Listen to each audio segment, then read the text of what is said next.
Hi, guys. Before we get into our usual episode this week, I wanted to touch base on something that has been bothering me for the last few days that really caught my attention. And that is this particular topic that happens in the WNBA. And let me give you the tea. Let me tell you what's going on. I don't know if you guys have heard it, but at a recent WNBA game, someone thought it would be funny to throw dildos onto the court during play as a so called prank. So, yeah, you guys heard that part right.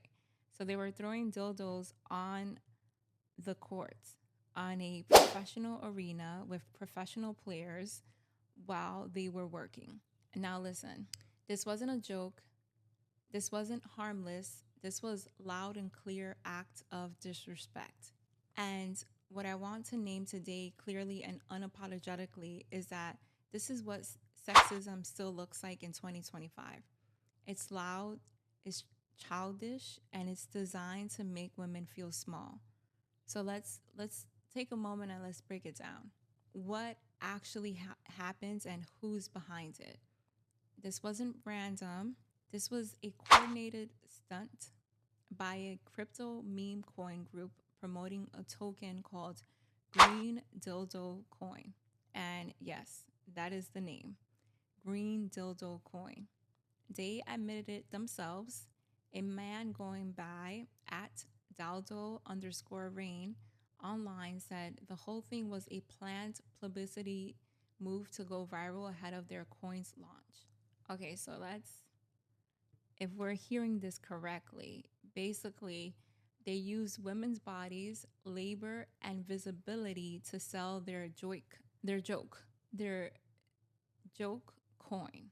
They hijacked a professional arena, a workplace to get clicks, not being mindful of what everyone else is doing, not being mindful that these are professionals, this is what they're doing, this is their job, not being mindful of anything. So let's not sugarcoat this moment either. That's harassment.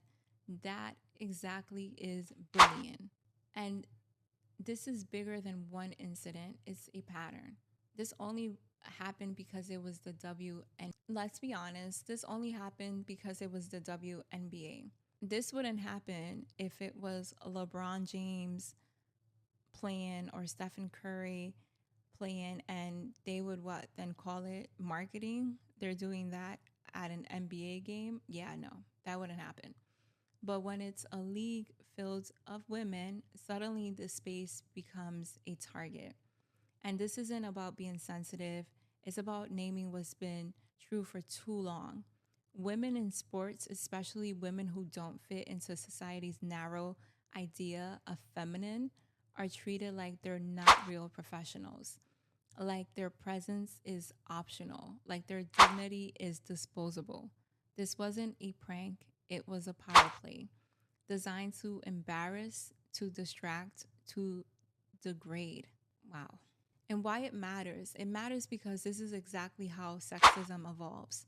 From boardrooms to locker rooms to arenas, it's not always about laws or policies. Sometimes it's a dildo tossed mid game while the world laughs. And sometimes it's the silence that follows.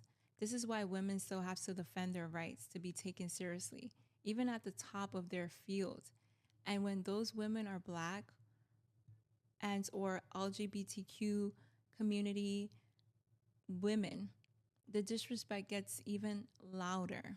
I want to take a moment to have a mini healing moment so that we can really process this.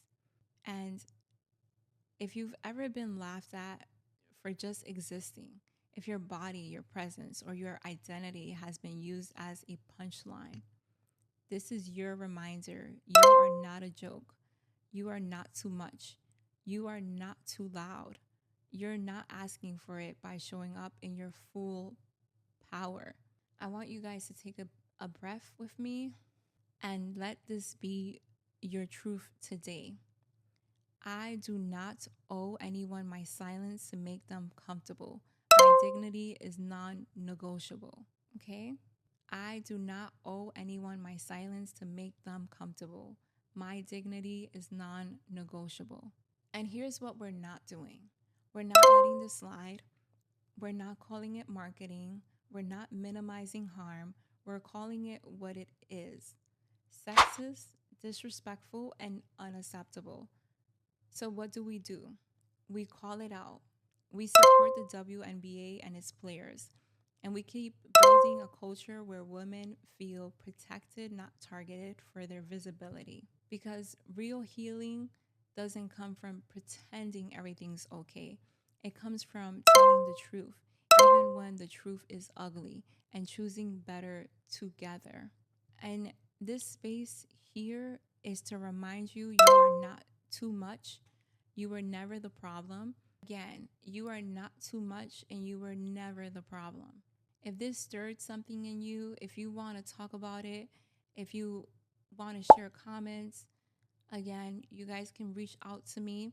Don't forget to subscribe. Don't forget to share the videos. And honestly, let's continue.